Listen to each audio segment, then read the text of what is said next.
We're going to give it just a few more seconds. We still got some people coming in to take their seats, but it is good to be with you all. You had a choice, of course, of many different breakout sessions, many different extraordinary things that you could be doing during this time, but you chose to be here with us and, little old me, and I'm very much, very gratified to you for it. So, okay, let me give folks just a second to get seated, and we will get going. Okay.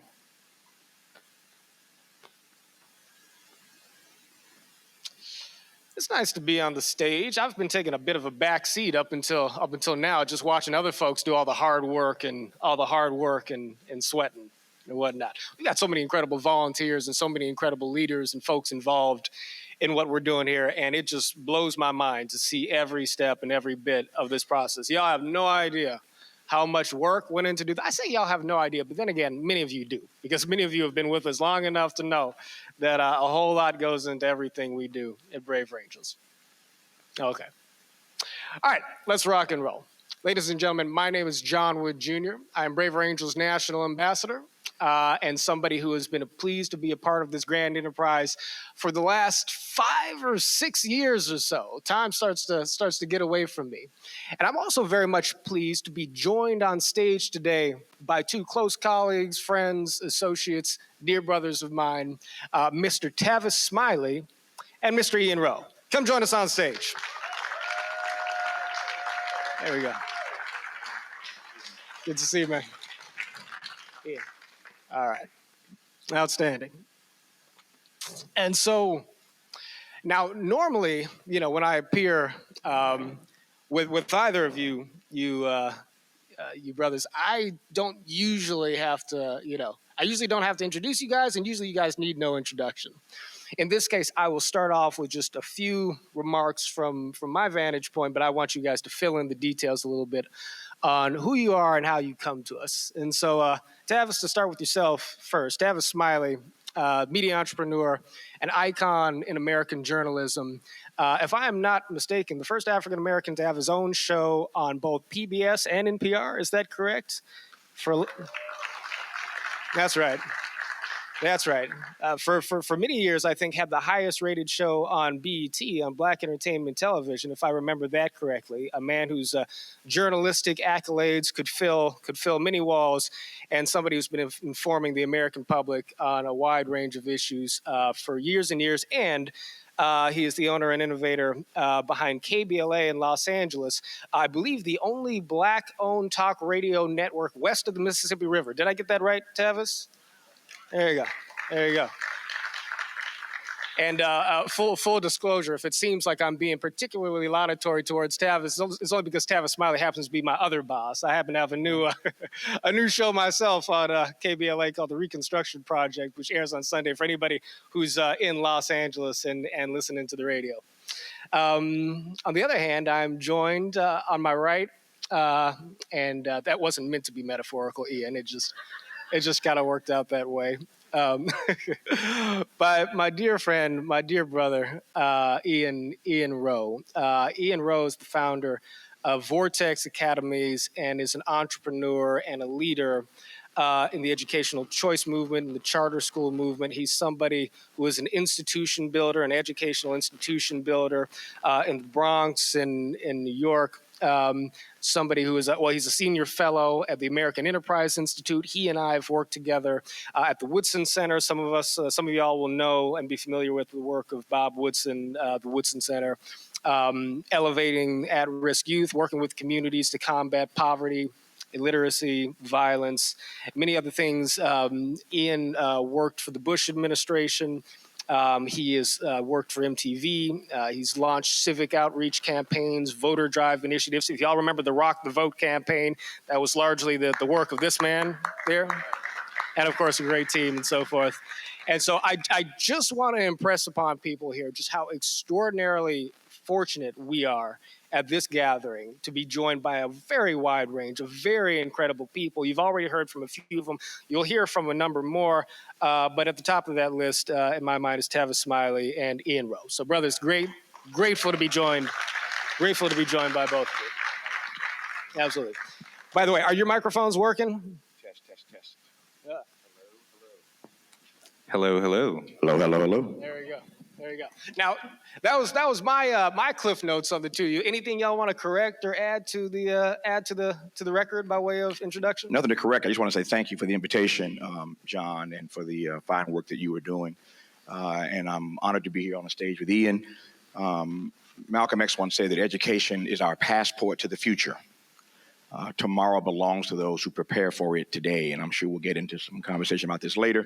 But with all of the brouhaha about education right about now and how we're going to do it as we move forward, I celebrate. I said to Ian on the phone the other day, I celebrate what he's doing. It seems to me there's nothing more important than we could be doing than institution building around the issue of education. So I'm honored to be with Ian, delighted to be with John. And I should just, one shameless plug.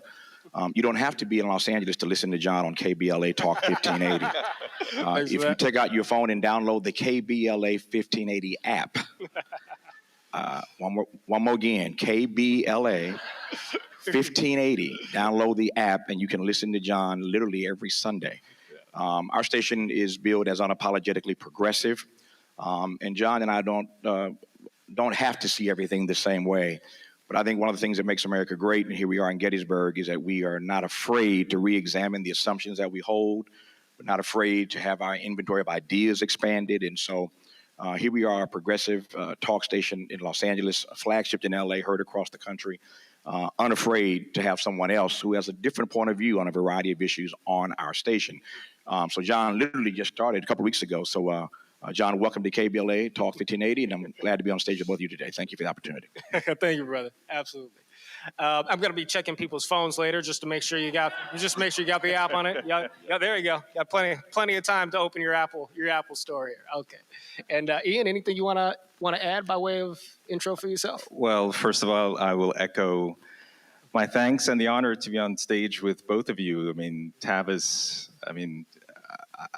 It's always interesting when I meet people that I've learned so much from, how much you appreciate all the conversations you've had over the decades with people like me who are learning from the debates, the discussions you've had.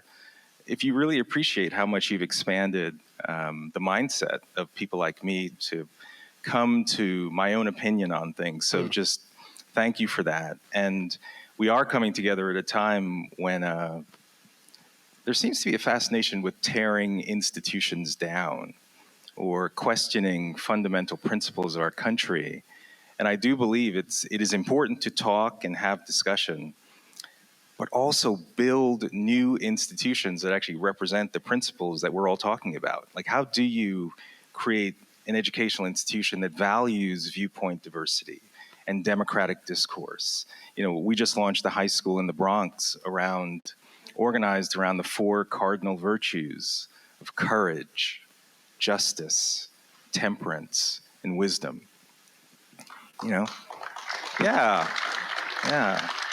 You know, how do we do that? You know, we're going to talk about things like the recent affirmative action decision, which, you know, I think we'll have an interesting discussion. But one of the things it reveals, we shouldn't be waiting until entry upon college to try and figure out how to ensure all kids have opportunity. And one of the things we need to do is build great educational institutions from the earliest grades that ensure all of our kids are prepared when they get to that point of college entry. Indeed. Well, thank you for that, Ian. And as a matter of fact, I think we will begin there. So in the conversation we're going to have here today, dropped my Ray-Bans.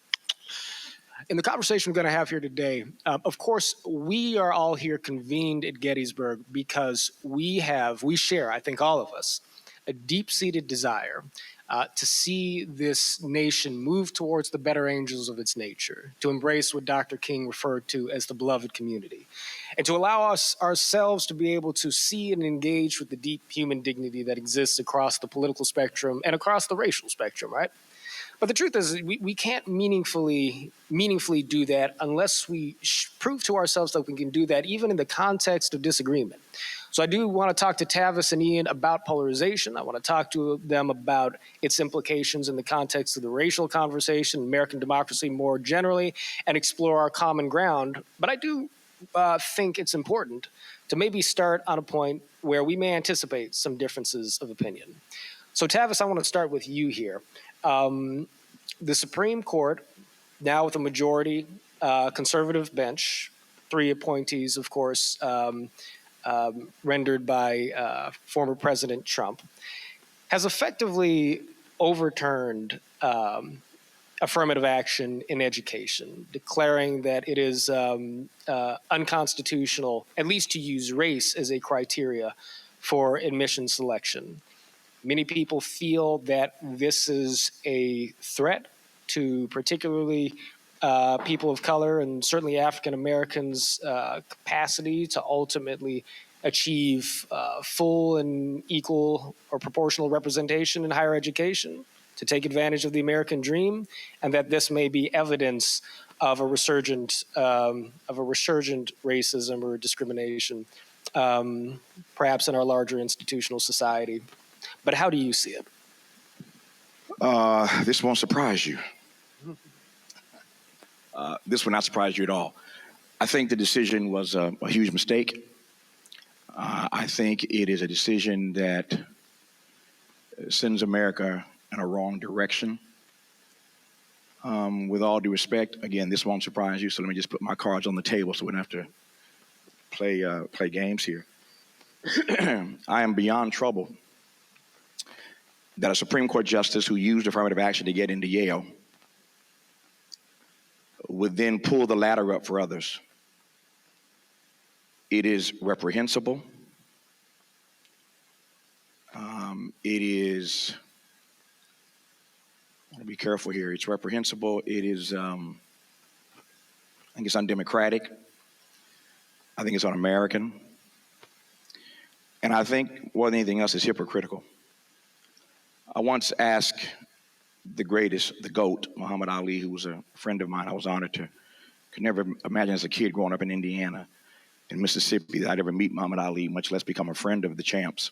But I once asked Ali, with all the controversy he'd endured in his life, why he thought he was so beloved by the American people.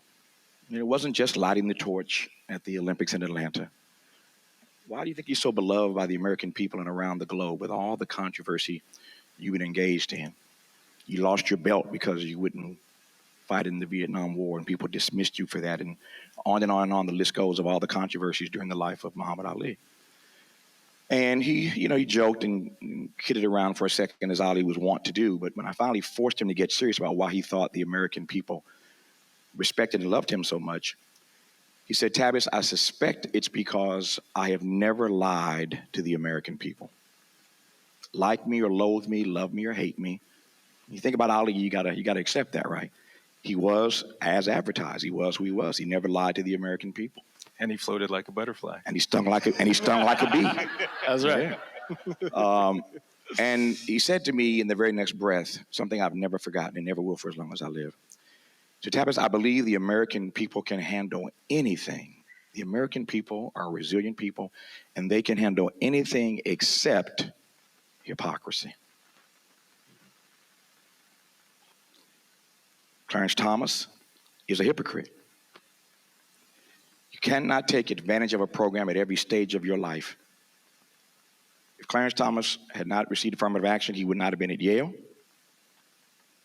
It was essentially affirmative action that got him a job at the EEOC. And with all the other qualified justices, all the qualified jurists at that time, had Thurgood Marshall not been black, let's just keep it real, George Bush would not have picked Clarence Thomas to replace Thurgood Marshall. And so at every stage of his life, he has benefited from this corrective program called affirmative action. And for all these years now, as the longest serving jurist on the bench, he has done everything he could to pull that ladder up for others.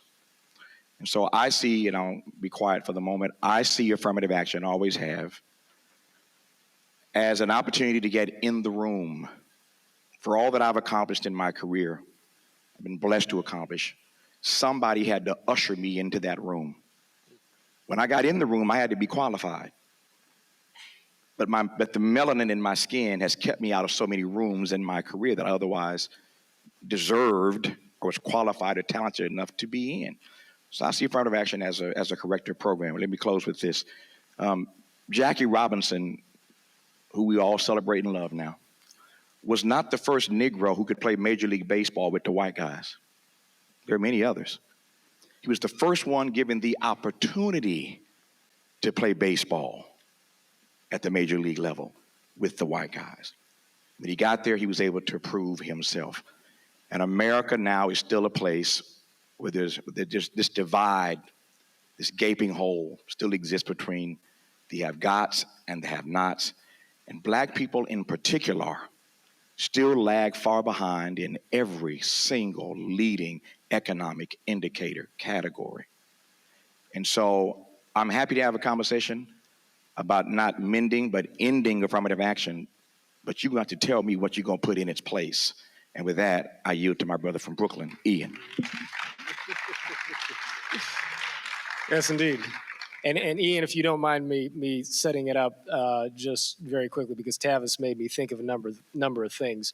Actually, the first thing he made me think of is that speaking of Jackie Robinson, and speaking of Malcolm X too, who is also mentioned on the stage, for folks who are available to attend the Gettysburg drama that we're having later this evening, you can see me and Mr. Micah Christian, lead singer of Sons of Serendip, playing Malcolm and Jackie in a famous dialogue that they had. As you know, Tavis, they were public rivals in a big and bitter way. So I was reminded of that. And I was also reminded of the fact that Muhammad Ali, who was a friend of my father's, Tavis, was a Howard Bingham, who was a friend of yours, the great sports photographer and Muhammad Ali's best friend. And when I was a little kid, Ian, my dad took me to visit Howard Bingham at his home in Los Angeles. And the biggest picture that he had on the foyer was a picture that he took of Muhammad Ali and Gerald Ford. Just to remind folks that Muhammad Ali, famous for his politics as well as his fists, was nevertheless somebody who himself could reach across the aisle. So I thought that was worth noting. But on the subject of affirmative action, also Clarence Thomas, I met Justice Thomas not too long ago. Had a short but very pleasant interaction with him at an American Enterprise Institute event, the Old Parkland Conference in Dallas, Texas. And I met Justice Thomas specifically, and I didn't know we were going to go here, so forgive me, man, but I met him specifically through you, Mr. Rowe. And I know that along with Bob Woodson and Glenn Lowry, many other venerable folks, I know you have a relationship both with Justice Thomas, to some degree at least, Ian, as well as to this issue, not just from the vantage point of a political commentator, but obviously someone who me and Tavis and everybody who knows you respects as an authority in education. So Tavis took some time to lean into this issue. I'd like to invite you to do the same. Sure. I didn't know we were going to go here either. So I feel compelled to share that. So I just launched Vertex Partnership Academies, which is a new virtues-based high school in the Bronx. And it's in District 12 in the Bronx. And in District 12, of all the students, and it's almost all low income, predominantly Black and Hispanic, of the 2,000 or so students that start ninth grade in District 12 in the Bronx, 4 years later, only 7% graduate from high school, ready for college. Meaning they start ninth grade and either drop out, or 4 years later, they actually do earn their high school diploma, but still can't do math nor reading without remediation, even if they were to go to college. And in the wake of the Supreme Court decision, I looked at some data. These are national numbers now. In 2015, the National Center for Educational Statistics, or what's often known as the nation's report card, reported that in 2015, 18% of Black fourth graders were reading at proficiency levels as defined by the National Center for Educational Statistics, 18%. That was in 2015 for fourth grade Black students. In 2019, so 4 years later, so now that same cohort of eighth graders, 15% are reading at proficiency as defined by the nation's report card. So 18% of fourth graders, 4 years later, 15% of eighth graders. So now it's 2023. By all estimates, not more than 20% of now Black high school seniors are reading at what would be grade level upon graduation from high school. And the separate statistic, the College Board, who produces the SAT, each year they publish what the scores are. Most people don't know this, what actual scores are on the SAT by race, by geography, a bunch of different metrics. And there were about 170,000 or so Black students that took the SAT. This was in 2021. Only 1% scored between a 1,400 and 1,600, which is usually the range that is expected for top tier colleges and universities. I share this data, one, just because it's horrific and I fight every day to improve it.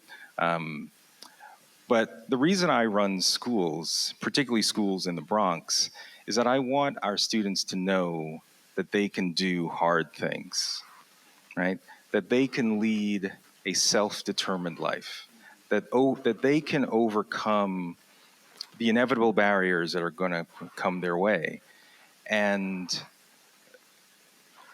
as it relates to the affirmative action decision, I mean, we have some disagreement on it. I can talk about race versus class based affirmative action, which is I'm more a proponent of class-based, like give poor kids the leg up, and then you'll actually get a lot of Black kids and a lot of poor kids of all races. But the reason I raise the data is that the challenge that our kids face is not so much now the lack of race-based affirmative action upon entry to an elite college. It's that less than 20% of our Black kids aren't reading at grade level coming out of high school. That's the huge elephant in the room that we're not addressing. And in some ways, it's a huge distraction when we're talking about race-based affirmative action. Because if you actually look at the actual cases that were adjudicated by the Supreme Court, Harvard and University of North Carolina. At Harvard, nearly 70% of the Black students that are accepted, are Black middle upper class kids. Either they're economically advantaged, they're from Nigeria, they're from West Africa, from the Caribbean.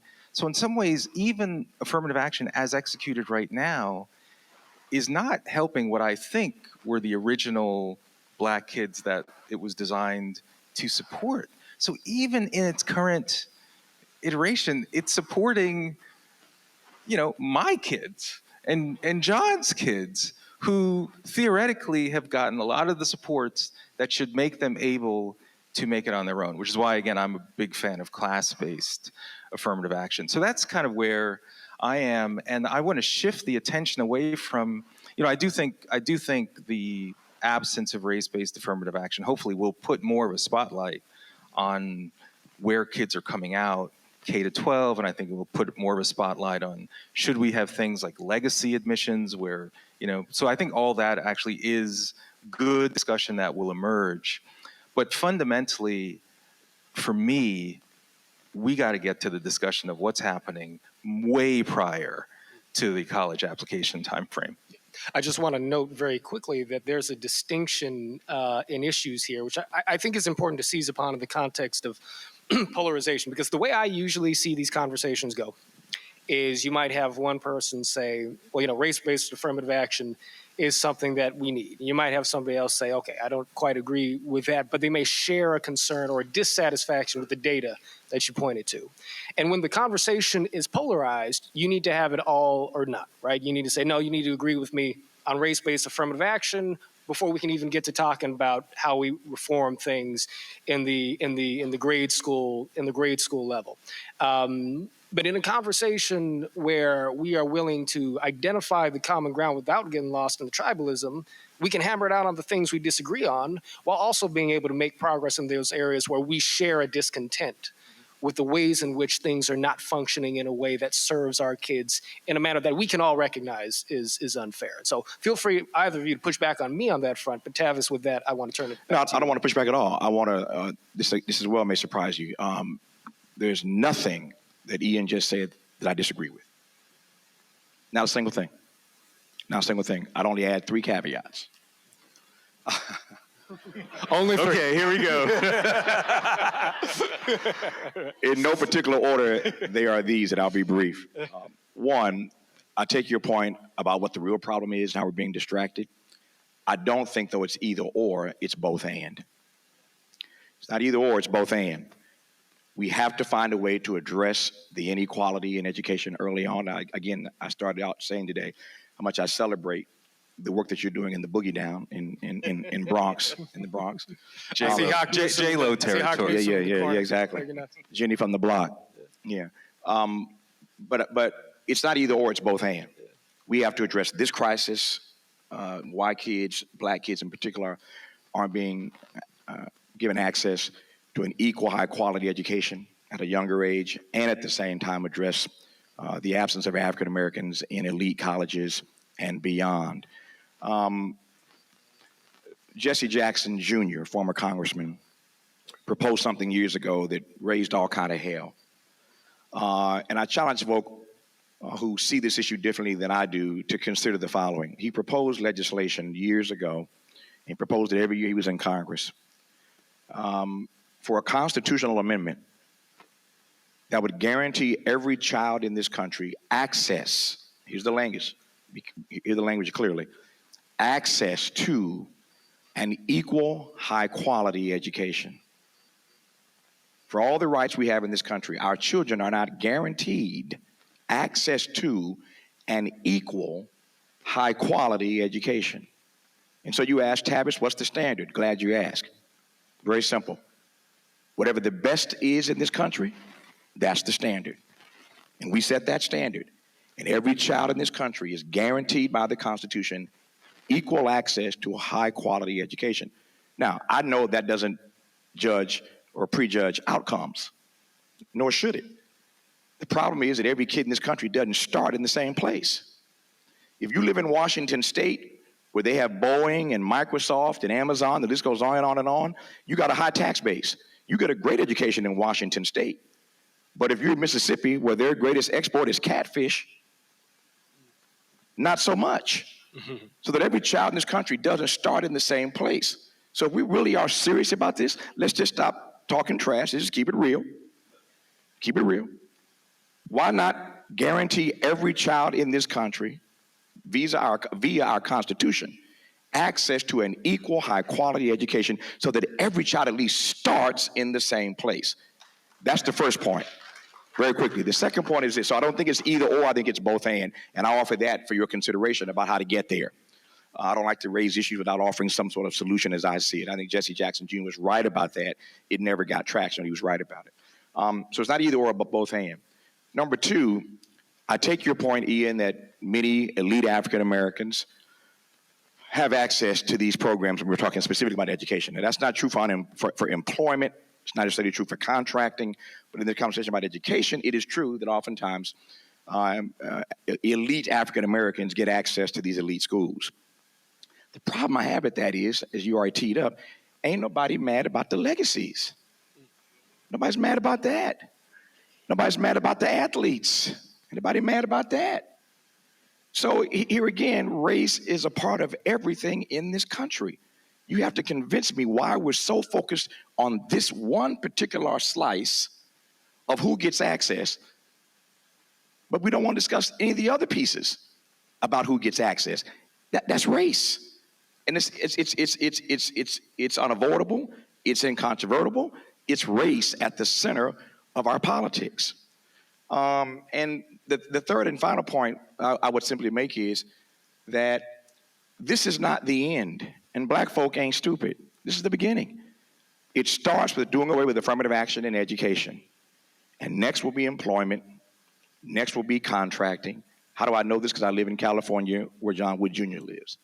And our friend Ward Connolly did this successfully in California, and other states followed. So it won't stop at just education. They will go and go and go until they can't go any further to eliminate race as a, key word, a factor in anything that we do. I'll stop for now. Ian, respond to any piece of that you like, but I would Yeah. be curious to know where you come down on the legacy admissions, because actually, in response to this decision, I think there has been an uptick in conversation on Oh that yeah, front and as in well. fact, Harvard was just sued. There's Yeah. a suit against Harvard, which I mean the reason I think the Supreme Court decision couldn't address legacy issues and some of the other kids of donors and all that is that the only prism through which they could look at this case is the Constitution and the Equal Protection Clause. So I think the Supreme Court could only address race-based affirmative action as a discriminatory practice. So, as far as legacy, I do think it should essentially be eliminated. The one thing I think the thing that we have to recognize, though, is that if you look at a lot of legacy sort of or alumni, I guess, they're many of the ones who are writing the big ticket checks for scholarships, particularly for low income kids. So in that discussion, we want to figure out a way. If you eliminate one, it's like always, you got to look at like what Thomas Sowell says. There are no solutions, only trade-offs, right? And so. So that's just something I think if legacy admissions are eliminated as a preference, which I support, we should not be uncognizant of what impact that could have on donations that come from that community. So anyway, that's a point there. Athletes are harder. Notice, a lot of all these elite schools have put out statements since the decision basically saying, we'll comply with the law, but we're still going to figure out a way to get black kids in. But they're not mentioning legacy. They're not mentioning the children of donors. They're not mentioning athletics. So it'll be interesting to see how these self-righteous institutions act. Yesterday, some of you may have read the New York Times had a series of essays on what should we do now. And I think Richard Collenberg had a column basically advocating a position I agree on, which is let's replace, if you're going to have affirmative action, let's have economic-based preferences, not race-based. But the great Roland Fryer, did you see this piece? Yes, sir. He had a great piece, and I'm going to reach out to him to see if I can help figure out a way to make it happen. But he's saying, look, if you Harvard, if you Yale, if you UNC are so concerned about this issue, there's nothing stopping you as an institution with huge endowments of launching a charter school within your community, right? So imagine, it's such a simple, sometimes the most brilliant ideas, you're like, why didn't I think of that? After you've heard it.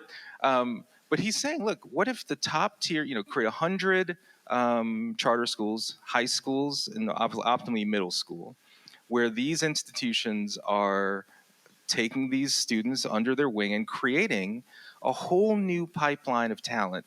And these colleges and universities would have a better sense of what the challenges are that are facing kids that live in the Bronx and Appalachia and all these communities that they're not tapping into today. Because I can tell you, when I run our schools in the Bronx, there are things that I experience or I observe of our students that I don't think the admissions officers really have a sense of what is going on in their lives. I know John wants to jump in. If I could just add two quick things in 30 Go seconds, though. I know you want to move past this issue.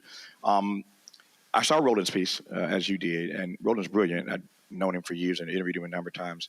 And yet I think what his piece misses is that still only addresses a small number. Oh yeah, necessary of those but who are not impacted. sufficient. Yeah. Necessary but not sufficient. I agree with that. Nice phrase. I'll take that. Necessary but not sufficient, and that's my larger issue with what you're doing. The question is, how do we make? I've had this debate so many times about school choice. I'm sick of having it, right? But it's a worthy conversation, and I've come to sum up my feelings about it in a very simple sentence. I ain't got a problem with school choice. The question is, how do we make all schools choice? That's my issue. Nothing wrong with school choice. How do you make all schools choice? And we don't have a conversation that's universal enough for me. So there's a tier, there's a slice of folk who get impacted by this, but the rest of these black and brown students are still stuck right where they are in bad public schools, dilapidated schools, books that are torn apart, et cetera, et cetera. You take my point, I'll move on from that. The other point I want to make very quickly about affirmative action, though, is going to be fascinating. So I'm always trying to think ahead, right? Trying to figure where's this going next. As I said earlier, they start with education. It's not going to end there. The Supreme Court, I always remind my audience every day on the radio, chooses the cases it wants to hear. It's a very, very important point that we lose sight of in our democracy. Our Supreme Court is the most powerful court in the entire world. There is no Supreme Court that has the power that our court has. I think it has too much power, quite frankly, and they serve for too long. Another conversation, another time. We got to do some revisions there. My point simply is this: they have all this power. And these decisions that they make impact us, for the rest of our lives, right? And I'm concerned about the fact that they get to choose what they want to hear. They wanted to hear a case that would allow them to do what they did. Mark my word, they want to hear another case in the not too distant future that would allow them to attack the same issue in employment, in contracting. You heard it from Tavis at Gettysburg. It's going to happen. It is just a matter of time. Here's what I'm getting to very quickly. When we get to the issue of employment, and when we get to the issue of contracting, it's going to be very, very fascinating, particularly on contracting, because nobody wants to talk about this as well. Let's just keep it real. A significant number of folk in this country who benefited from affirmative action are white women. And I might add, the white men who they're married to and who are the fathers of their children. Because so many of these companies are listed in the name of the wife as the owner. It's the oldest trick in the book, so they can take advantage of the MBE, WBE programs. It's gonna be a very, very different conversation. You can poo-poo the education debate all you want. When we get to contracting, a lot of white folk are going to be impacted by affirmative action in that regard. And then I think the conversation is going to be a lot more nuanced than it is right about now, but I digress for the moment. Got it. Okay. One last point about real quick. Choice. So in that same district in which we just opened up our high school, where only 7% of kids graduate from high school ready for college, there's a cap, there's a legislative barrier on opening new charter schools, right? So New York City as a whole has about 60,000 kids on the wait list for public charter schools. And these are almost all low-income families who are just desperate for their kids to have a shot, right? I mean, I saw your documentary. What's that? Yes. Waiting for Superman. Waiting for Superman, yes. There's a great documentary about that. I saw that, yeah. Yes. So when you talk about, choice and a guarantee, not to get too polarized, but this year the governor of New York proposed the audacious idea to eliminate the cap, so that if there were education entrepreneurs like me that wanted to launch new schools in these communities, they would have the ability to provide an application and compete for the opportunity to run a great school, especially in low-income communities. She's a Democratic governor.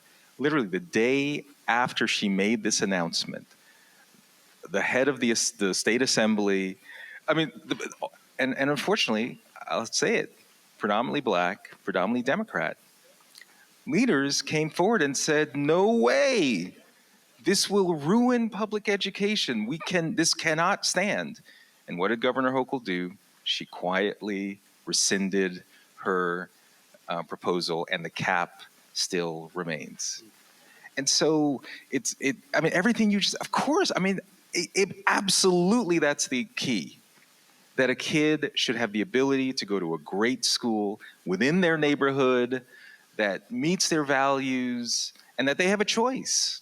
Because, by the way, one person's great is, so that's the whole idea. Just like middle and upper class families have the choice today by either moving to a nice neighborhood or choosing a private school, that doesn't exist for the most vulnerable of our society. Very quickly, what concerns those legislators, as you know, we don't have time to get into this, and I don't want to get ahead of John. What concerns those legislators, and it concerns me as well, which is another conversation for another time, is privatization. And I think many of us suffer because of privatization in this country, and we continue to move more and more in that direction. And so when you see Democrats jump up and say it's a bad idea, it's not because we don't want our kids to be educated. That's not the point. The question that we don't want to wrestle with is, what does it mean to privatize every sector of American life? That's a very different conversation. And what do you mean? Do you mean for profit? What do you mean? What do you mean by privatization? Yeah, well, that it's not. Well, that's a very good question. There are a number of ways to define that. One is it's money making. This is the point where a moderator starts thinking, okay, at what point do we take the off ramp, or how do we keep going down the freeway? I'm gonna let y'all keep going. I'm just making it up. No, but it's good because this actually is the crux of it, right? There are a number of ways to define it, and it depends on what sector of government we're talking about. There is privatization for the purpose of making money. The prison industrial complex, that's privatized. That's all about making money. You're warehousing black and brown men, just keep it real again, but you're making a bunch of money off of that. That's one definition of privatization. Another definition is that schools get to decide who they let in. That's a way of looking through a privatization prism, that you decide who gets in. And the rest of us are damned to perdition. So again, I take John's point, and he's the moderator. I don't want to get too far afield, but there are a variety of ways to define privatization. And all I'm trying to say is that when we have these conversations, and people think that Democrats or black folk or people on the left or progressives like me have knee-jerk responses and say, "Oh no, we can't do that." Well, hold up, brother. It's not just that we are against a good idea. I say all the time, I would much prefer a good idea than a particular ideology. I'll take a good idea over ideology any day of the week. But when people push back on those things, there are reasons for that. And I think people are concerned, again, that it destroys public education, potentially.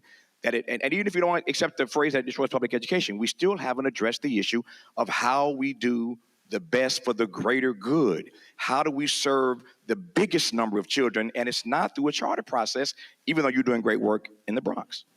All right, brothers and sisters, thank you very much. Let me just propose. We have to lock hands. I think there's a path forward for us on this. I really do. And in that spirit, Ian, let me just propose that on this aspect of the conversation, education, privatization, affirmative action, et cetera, that we continue this conversation on KBLA and the Brave Rangers podcast. So there you go. All right, y'all. Yeah, download the app, subscribe where you get your podcasts. Okay.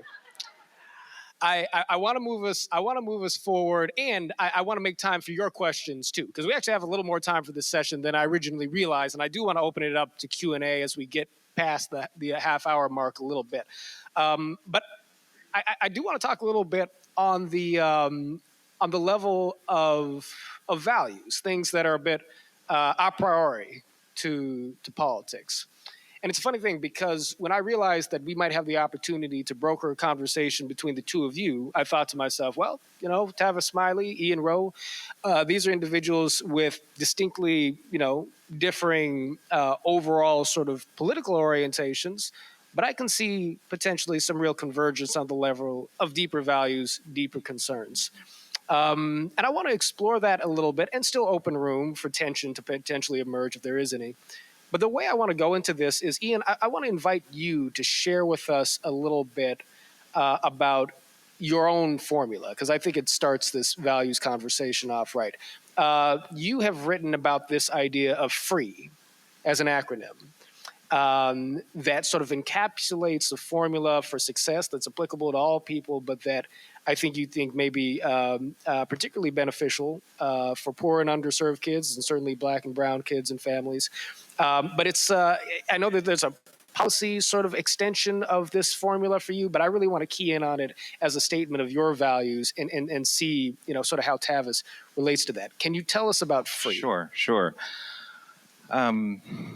So, like all of us, we were talking earlier about 30 years ago, the Rodney King trials or the riots.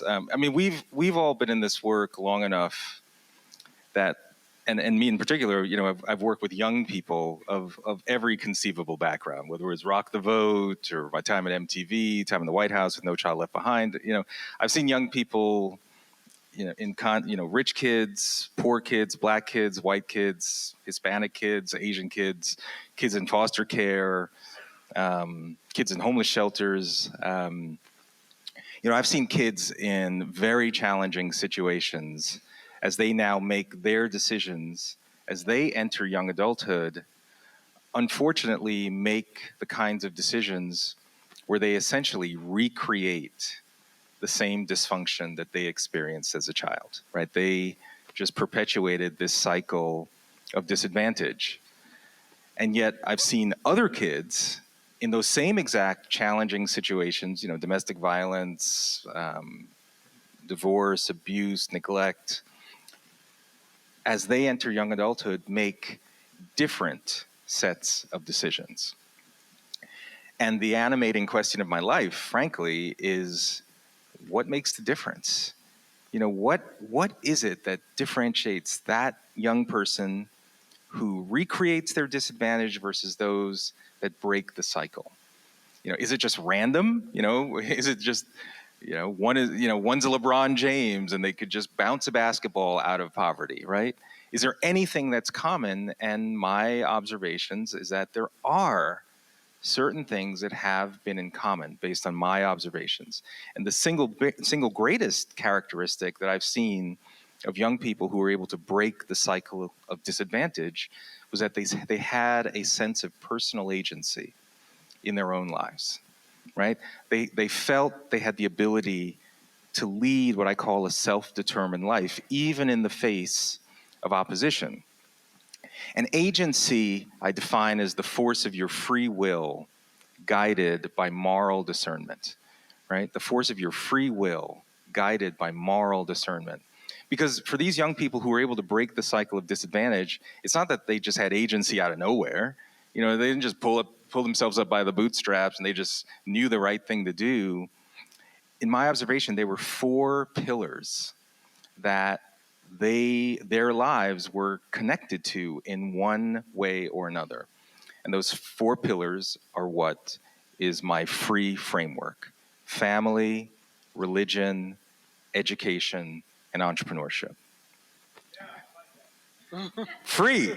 And I'll just quickly go through it. But family, one of the biggest observations I've had for young people who are able to break the cycle of disadvantage, they recognized that their future wasn't necessarily bound by the family that they're from. It was much more about the family that they were on the way to form. So that's why in our schools, for example, we teach something called the success sequence. If you're familiar with that terminology, that's data that says if a young person of any background finishes just their high school degree, then gets a full-time job of any kind, just so they can learn the dignity and discipline of work. And then if they have children, if they got married first, that's that order of decisions: education, work, marriage, then children. 97% of millennials who follow that series of decisions in that order avoid poverty. And the vast majority enter the middle class or beyond. Now, it's not 100% because nothing in life is guaranteed, but we teach our kids that, not in a prescriptive way saying you must do this, but in a descriptive way saying you're going to be making big decisions over the course of your life, particularly over the course of the next 10 years of your life around education, relationships, work. You should know this.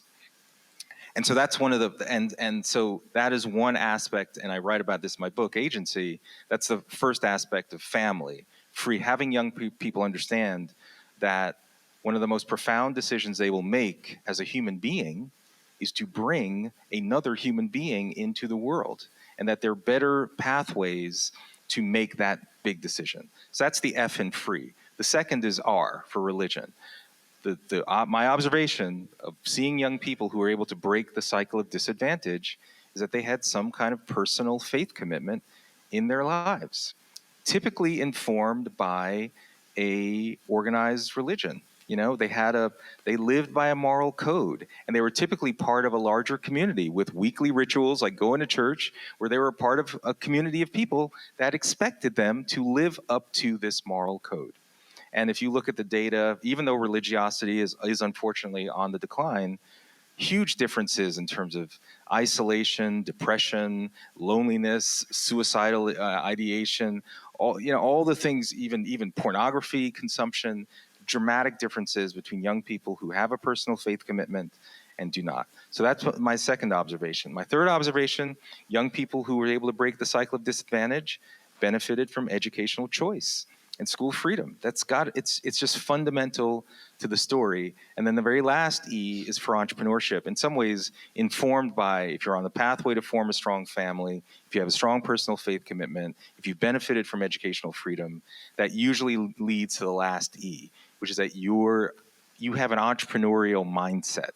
You're a problem solver. You're an overcomer when challenges come your way. So that's the framework I've presented. Free is my pathway for young people to have an empowering alternative to the narratives that today, in my view, are sending a message of victimhood and grievance as opposed to hope and agency. Thank you, Ian. And just as a note to myself and us, I still want to get to the point to where we can. This conversation has been so rich and deep. Of course, I came into it with the plan, and of course, my plan went out the window within about 20 minutes. I still want to get to where we can talk a little bit about the legacy of Dr. King, some of the other things we mentioned.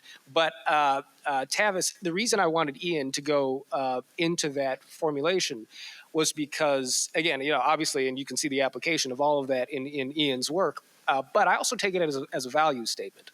And I'll tell you, Tavis, that before you and I first met, one of the things that I learned about you and was touched in learning about you was in hearing you talk about your upbringing, the importance of the role of your father, what he meant to you, right? Your family.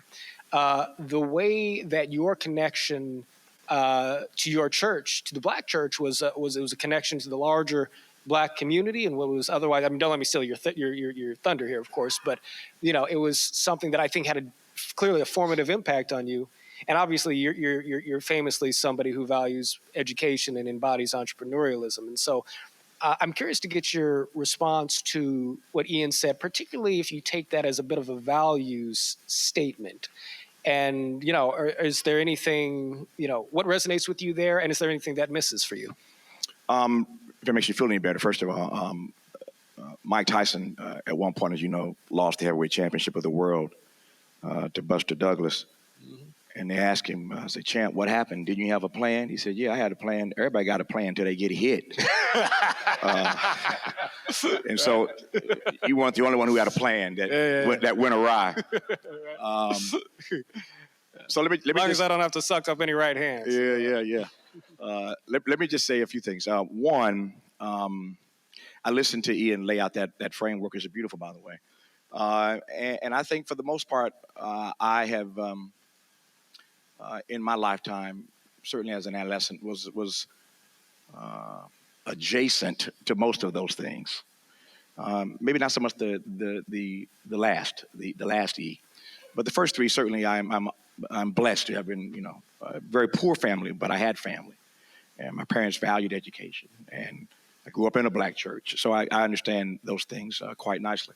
Again, the entrepreneurship thing came later for me. But that's number one. Number two, I've argued for many, many years now. I read a book many years ago, and I highly recommend it if you can find it. It may still be in publication, I don't know. But I read a book years ago called Educating for Character by a guy named Thomas Lacona. Powerful book. One of the most amazing books I've ever read. Educating for Character by Thomas Lacona. And what Mr. Lacona argues in this book is that we should seriously consider in this country a values education curriculum in our schools. And I've long supported that. I'm a progressive, an unapologetic progressive, but I've long supported a values education curriculum in our schools. Because of the way the world is going, so many of our young people don't have access to the kind of values education that I received in my home.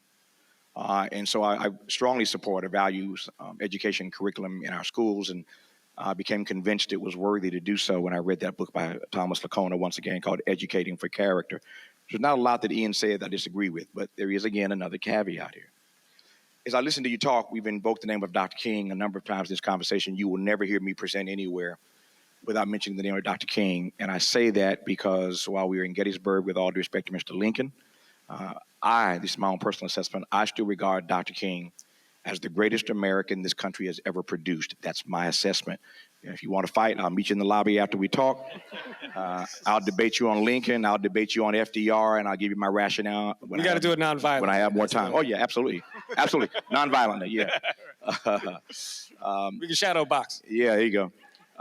But I regard King as the greatest American this country's produced. That's, again, my own individual assessment. I wrote a book about the last year of his life called Death of the King, which explores why I love Dr. King so much. You have to see him in the last year. The other years are important, but the last year of his life, you have to see King in those dark moments to really appreciate who he was. But I say that because King talked about what he called a revolution of values. It troubles me in this country that we act like Dr. King only gave one speech in his life, and we act like the speech only had one line in it. And my conservative Republican friends love to take this line and bastardize it and twist it like a pretzel, that I want my children to live in a nation where they'll not be judged by the color of their skin, but by the... And they twist that thing to mean everything they want it to mean. That is not... Exactly. And I hate it when they take that word, that phrase rather, and bastardize it in ways that King wouldn't recognize were he here today. King gave a lot of speeches in his life, and frankly, the I Have a Dream speech is not the greatest. We think it's the greatest because we hear it all the time. But he talked often about what he called a revolution of values. So I want to just make this a little bit bigger than the frame, if I can. I love Ian's frame, but I want to expand it. It may help our conversation, I don't know. But King is talking about a revolution of values in this country. And I raise it because I don't think you can disconnect the revolution of values that King was talking about and the values, education, curriculum that Ian is talking about. You can't disconnect those two things. I used the word hypocrisy earlier. Here's the problem in our country. The hypocrisy is this is the frame that we want these black and brown kids to operate inside of. Use the word narrative. But that ain't the narrative the country gives them. This country is not serious about a revolution of values of its own. And these kids are not stuck on stupid. They can see that. They can see the frame we want to put them in is not the frame that America operates inside of. I hope that we'll get to a point in my lifetime, maybe not, where America will truly become a nation as good as its promise. But there's a huge gap between the promise of America and the possibility in America for all of our citizens. And these young folks see that. King would grade America, I don't get too far afield here, but he would grade America, if I can use the phrase, on this scorecard. This would be his grading system. He said that the triple threat that was facing America was our real problem. He called that triple threat racism, poverty, and militarism. So I asked you to grade America not by Joe Biden or Donald Trump, Republican, Democrat, matters not, when they stand up in the well of the Congress every year and lie to the American people and tell us that the state of our union is strong. It's a lie. The state of our union is not strong. Our democracy is in peril.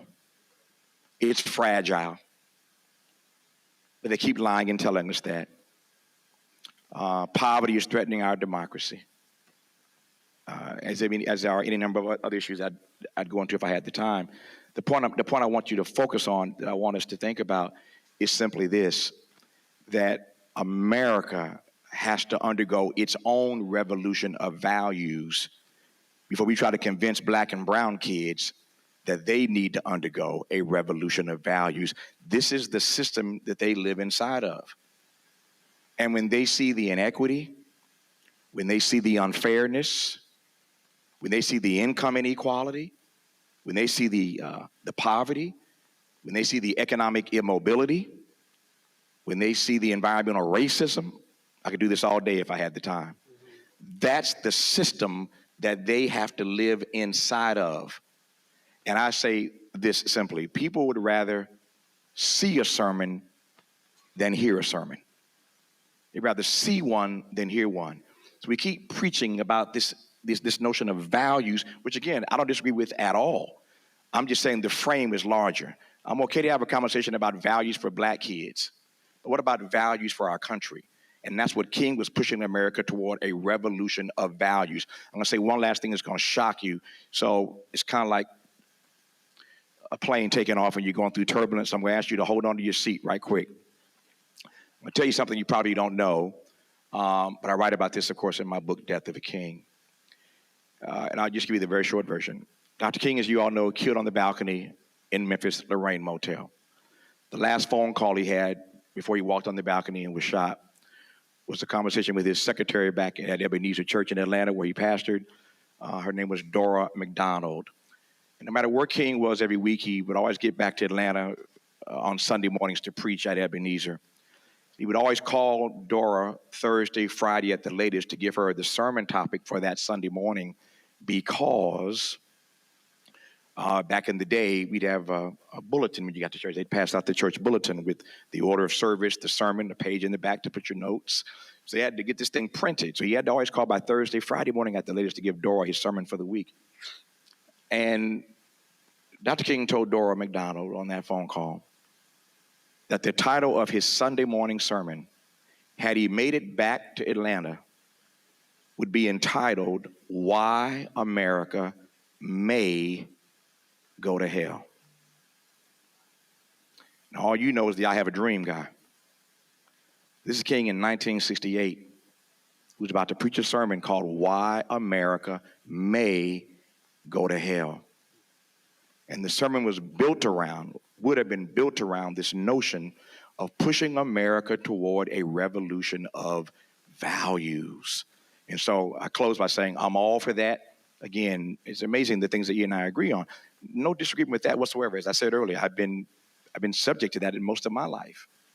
But I also understand that these children are raised in a country that needs its own revolution of values. And when they see one thing, when they hear one narrative, but we push something else on them, hypocrisy. I digress. Ladies and gentlemen, a generous round of applause for Tavis Smiley and Ian Rowe.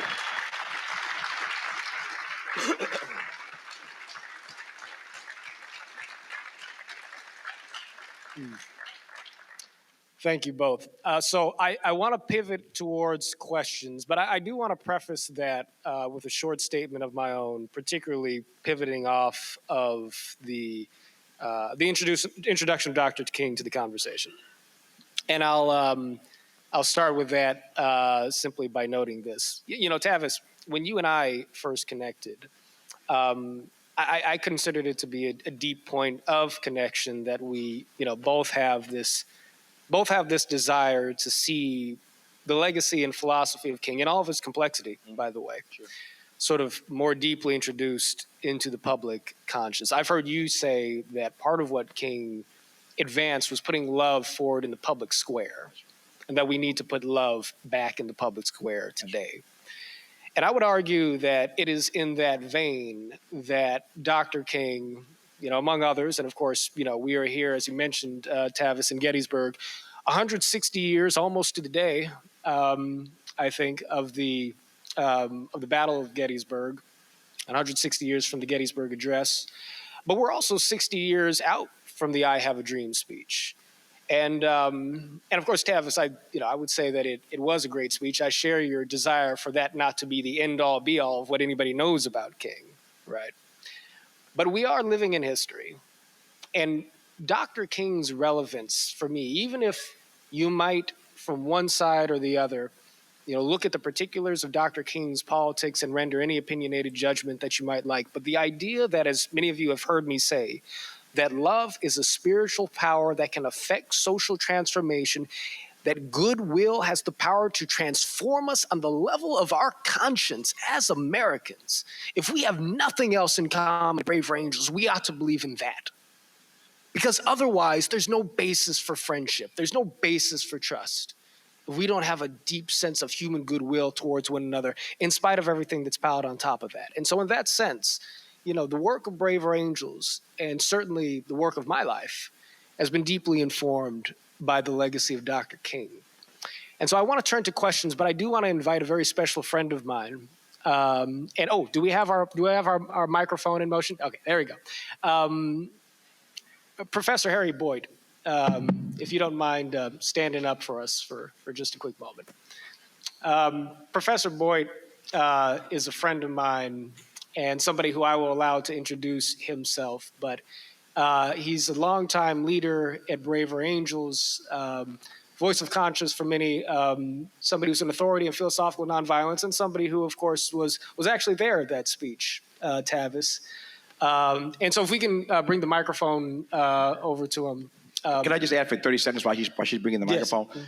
What you just said is very powerful, and I want to just put this out before the brilliant professor speaks. When King talks of love, it's important to define that word. I just want to put this out for you to consider as the professor speaks. When King's talking about love, as he often did, it was his ethos, right? King's definition of love is simply this: that everybody is worthy just because. That's right. Everybody is somebody's child, and everybody's somebody's kid. And everybody is equally worthy just because, period, hard stop. It doesn't matter your color, your ethnicity, your race, your religion, your economic income, who your mom and them are, how much money they make, what kind of car you drive, what neighborhood you live in. Everybody is equally worthy just because.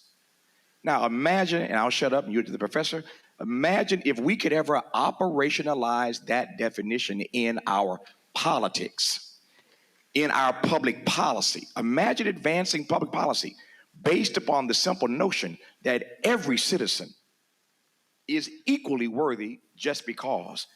It changes how we do education. It changes how we do healthcare. I'll shut up, you take my point. If everybody were equally worthy just because, it fundamentally changes America. Professor, I'm sorry. Well, I don't think of myself as a professor so much as a lowly field secretary for the Southern Christian Leadership Conference who used to drive Dr. King to the airport. And occasionally would play a game of ping pong with him. I heard Dr. King practice I Have a Dream the night before he gave it on my father's sleeping bag, or my father's hotel, the floor of my father's hotel room. I was in the sleeping bag. I was a kid. Dad had just gone on staff as the first white person on the staff of the Southern Christian Leadership Conference. And so I couldn't agree with you more than, in my view, Dr. King is the luminous figure out of American history. I do have a couple of other comments about this. One is he didn't simply say just because. He said because we all are made in the image of God. And he said that again and again. He was deeply convinced, and he could see the spirituality of even his enemies. So that you can't separate his notion, which was agape or public love, from his depth of his religious belief. But he and James Lawson and Bayard Rustin and many others also believed that the great religions of the world, certainly Hindu and Jain religion and Buddhism and Jewish religion, all had that sense of the sacredness of the person. And then for people who were unbelievers, they talked about belief in the inviolable dignity of the person. So one of the things that makes me uneasy about Dr. King and the legacy of the movement and conventional discussions of education is the individualist quality of the discussion. I mean, King also, I've been doing a lot of work on this, and the citizenship schools, which I worked as a staff person in SCLC citizenship schools, they grew out of 60 years of black schools. They were called the Rosenwald schools. Black communities built 5,300 schools. They built them. They got a little bit of money from a fund at Tuskegee called Rosenwald Fund. But communities built them and they owned them. And they were the sources of strength and development. And also a different understanding of education, which was about education is about everybody. It's not about winnowing out the stars or the people who go to elite schools. There were two principles that the Jeans teachers, who was the organizers of those communities, held. First of all, they believed that education was about citizenship. And citizenship involved having a responsibility to your community to give back, because it was the whole community that educated you. But it also was responsibility to be a change agent. They were fighting the radical dehumanization of African Americans. They knew segregation was wrong. And they were politically savvy like we just don't see these days. They were organizers who figured out how to make alliances with whites who were sympathetic to black education, bring in rural whites into the libraries that they created, work with all sorts of institutions to get those schools. That is a legacy of collective endeavor, and education is collective, that we need to remember, because that actually is the only future of a democratic society, if we see that we are all in it together. And as Howard Thurman, a great inspiration to King, put it, we need a politics which is deeper and more powerful and more transformative than anything we have ever seen in America. And we need a politics based on the premise that everyone has great potential. Every single person has potential, and every single person has dignity. So I think this is good. I think there are a lot of dimensions to Dr. King and his philosophy, and also the educational traditions, the HBCUs out of which he came and he was schooled by. And it's easy to talk about elite colleges, but there's a legacy that we have largely forgotten as a whole society that is tremendously important. That so every child is having value. Yeah, indeed. Professor Boyd, thank you so much. Thank you so much for joining us and lending the benefit of your wisdom. I'd like to invite quick reflections from either or both of you if you want, but I also want to get some more folks' questions in. Well, I was just going to comment on the Rosenwald schools, how many folks are familiar with the Rosenwald schools? This is always a heartbreak for me, that there isn't more awareness of the greatness of, it's worth just spending 40 seconds on it, but, well, I'm running a school that's going to make sure our kids know about the Rosenwald schools. So Booker T. Washington connected with Julius Rosenwald, who at the time was the CEO of Sears, Roebuck Company, which, that was the Walmart of the day. And this was during Jim Crow segregation. This is when black schools were segregated, horrifically low resources. And Booker T. Washington said, we do not have to accept the standard for our schools, for our education of black kids. And throughout the South, I think through 14 states in the South, they built, it was 5,300, I normally say about 5,000, but it's in that order of magnitude. And you're right, there was a great level of community ownership over the construction of those schools, black principals, black teachers, an incredible example of self-determination during Jim Crow. And most people don't know this aspect. It was the Brown versus Board of Education decision that made the fundamental observation that separate meant unequal and thus inherently inferior, that it essentially deemed the Rosenwald schools, these incredible all-black schools, unconstitutional. So why don't we have Rosenwald schools today is because the Supreme Court decision that we all hail as so incredible actually nullified one of the greatest examples. I mean, I'd love to hear your observation about this. One of the greatest examples of self-determination of black education. It's incredible. One last point on Booker T. Washington. And I want to be mindful of time. Just then then I'll forego that. But Tavis, did you want to jump on that quickly? Or? Yeah, very, very quickly. I just want to just underscore, if I can, the irony of where we are now. I take your point, but look where we are now in the aftermath of this recent Supreme Court decision on affirmative action. If I've read one, I've read I've read more articles than I can count now. I'm tired of reading all the articles about the opportunity this is for the HBCUs now. That article's everywhere. What a great opportunity for HBCUs now that these Negroes can't get into the elite schools. So look, you see my point, right? Look where we've come. So the critique, the criticism that we typically get is that we don't want to be in segregated spaces in America. We don't want that. But yet everybody now is looking to HBCUs to save the day. That education, the affirmative action education has now been gutted. it's a sick and sad, and at the same time, in some ways, funny irony. But I digress. Thank you, Tavis. Okay, hands up. And let's see. Oh, yeah. I guess I gotta actually pick people, right? That's tough. Okay, my brother over here in the back with the laptop. Hey, sorry. First, I want to say, Tell us your name, man. Tell us where you're from. my name is Corey. I'm originally from Chicago, and now I live in Washington, D.C. Good to have you here. Thank you. So I want to ask, I guess, like a general question.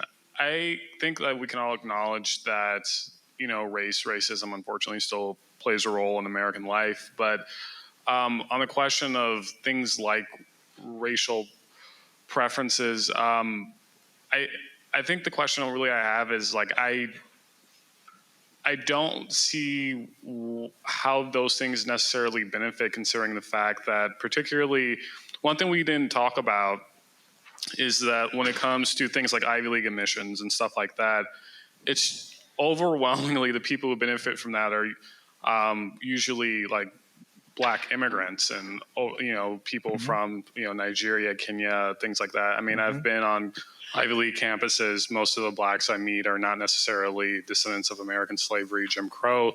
So I think the question is would you say that a lot of these sorts of like racial preference policies more of like a distraction from the actual legitimate issues that are actually there?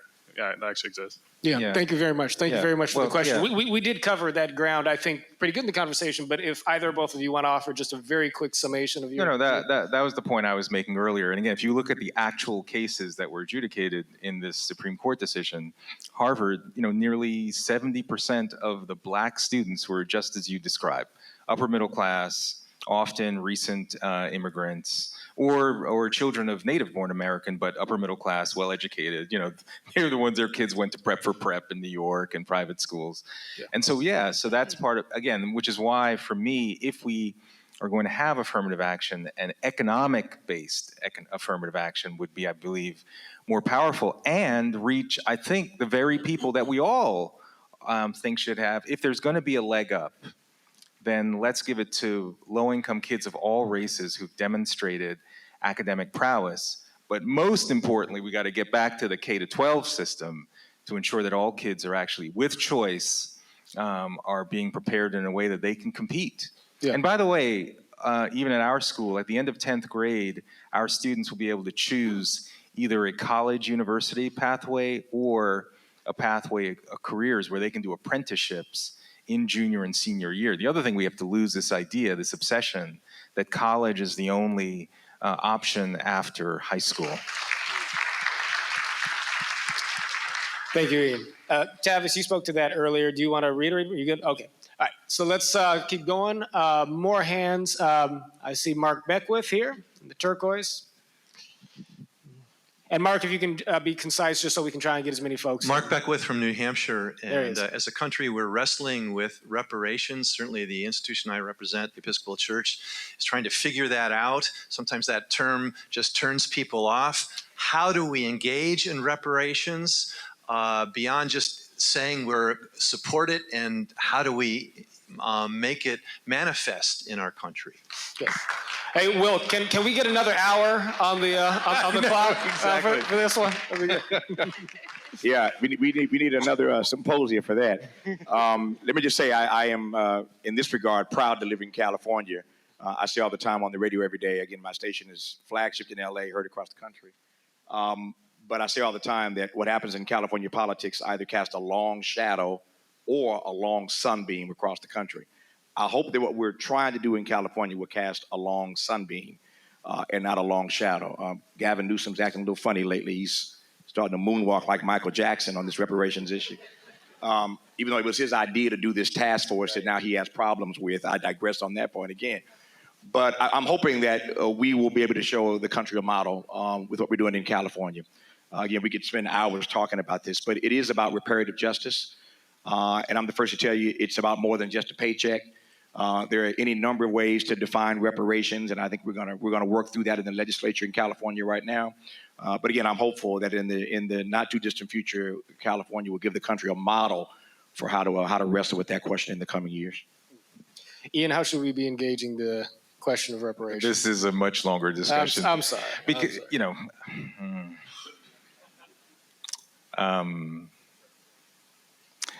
Nicole Hannah-Jones, the author of the New York Times 1619 Project, or lead author, wrote an 8,000-word essay in the magazine called "What We Are Owed." It's actually a brilliant essay. If you want to read a case for reparations, you know, second to Ta-Nehisi Coates's in the Atlantic. But basically, she makes the case that the U.S. government must pass a policy that's, you know, valued at about $13 to $14 trillion that has to just be paid to Black people. And there's certain criteria. I think you have to identify as Black as for the last 10 years, or so there's certain criteria. But in it, she says that I'm paraphrasing a little bit, but this is basically the point. The point is, it doesn't matter, this is what her words, it doesn't matter what a Black person does. This is what they've been told to do. It doesn't matter if you get educated. It doesn't matter if you buy a home. It doesn't matter if you save. It doesn't matter if you get married. In her words, none of those things, quote, can overcome 400 years of racialized plundering, end quote. And again, I'm an educator constantly in the sense of what are the messages that we're sending to young people, right?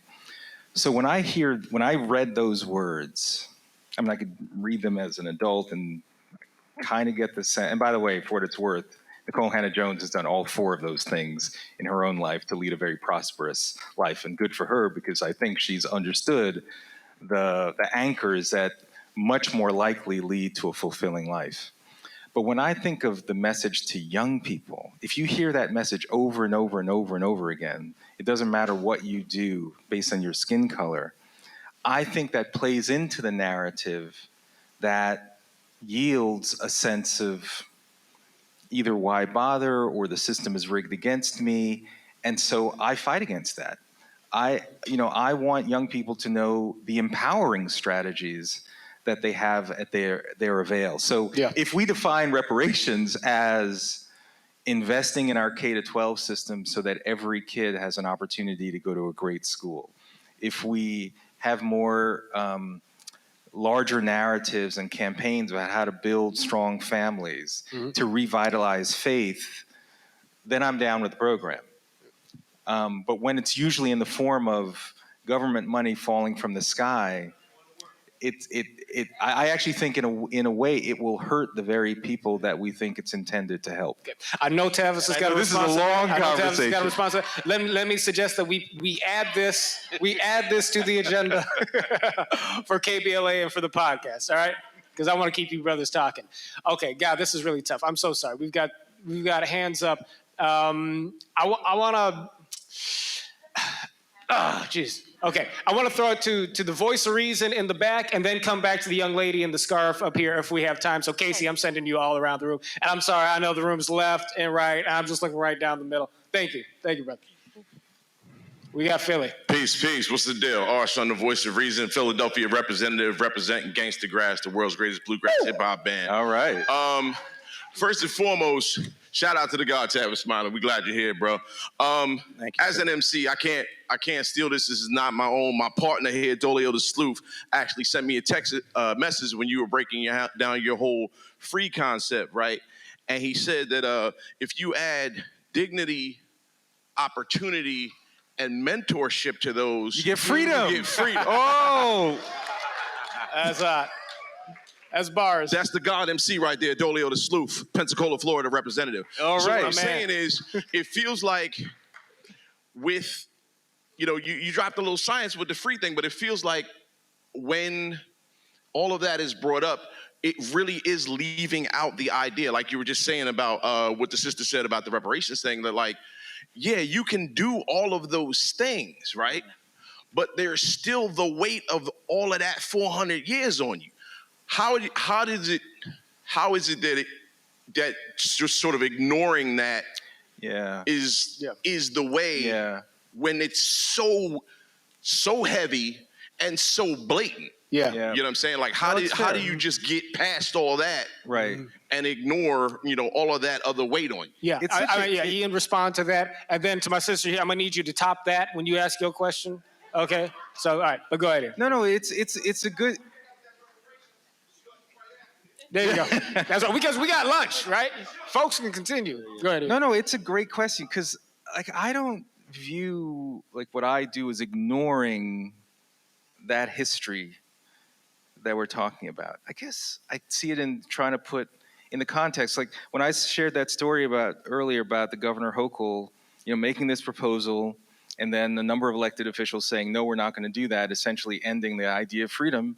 I was in Albany the next week trying to fight to provide a counter idea that whether it's the 400 years of racialized plundering or present day elected officials stopping opportunity, maybe in some way I don't draw a distinction between those two, because the impact is that the kids in my community still don't have an opportunity to get on the first rung of what we would want to accomplish. As it relates to reparations specifically, again, I actually would love to have a discussion on this, because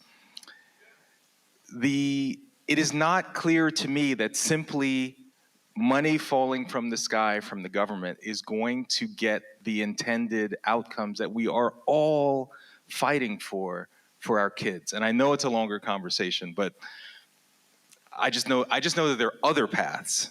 By the way, the one that Nicole Hannah-Jones followed in her own life. And that, by the way, that's not casting dispersions on her. That's good for her. I wish more young people knew the lives that most Black people, and most Black people in this country are not in jail, not in the criminal justice. They're living their lives. They're married, and so that just needs to be as prominent a subject matter as our path to freedom. And I'm going to add dignity, opportunity, and mentorship. I love that. There you go. Shout out to the sleuth. Okay.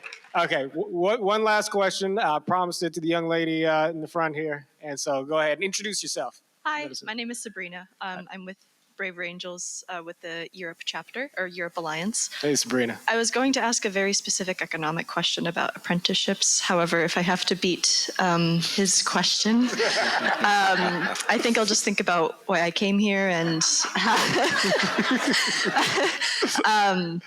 part of something that I'm looking forward to sort of bringing back in my work circles or in the circles of the Europeans in which I'm networking with for Braver Angels. I want to be able to tell them something positive that goes against sort of the narratives that a lot of European news sources that I read say about our country. So sort of from this panel, what's something that you both can really strongly summarize that you feel is hopeful, like tangibly hopeful about the progress that we can make for African Americans in this country? Tavis, Ian? Okay. Wow. Does that mean you don't have something optimistic to say? That's also fine, but Put my man on the spot. I'll go first.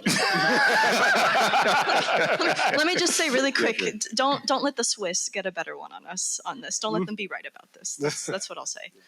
It's a great question, and let me answer it this way. I make a clear distinction, and I want to use the word that you used. I make a clear distinction between optimism and hope. They're not the same thing. Fundamentally different.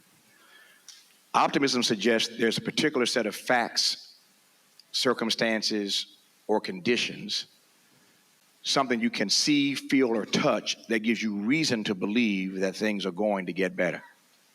That's optimism. And frankly, that ain't where I live. And frankly, that's not where Black folk have ever lived. And that's why the brother in the MC's right. You can't dismiss this. You can't ignore it. It's as real as rain. Black people have never, as you mentioned African Americans, Black people have never in the history of this country had reason to be optimistic. ever. There were never facts, circumstances, or conditions. There were never things we could see, feel, or touch that gave us reason to believe that things were going to get better. Can I convince you of this right quick? Harriet Tubman didn't go back 19 times because she was optimistic. Mary McLeod Bethune didn't do what she did in the realm of education with Eleanor Roosevelt because she was optimistic. Rosa Parks didn't sit down on that bus because she was optimistic. Black folk have never had reason in this country, even right now, to be optimistic about our future. What we do have is hope.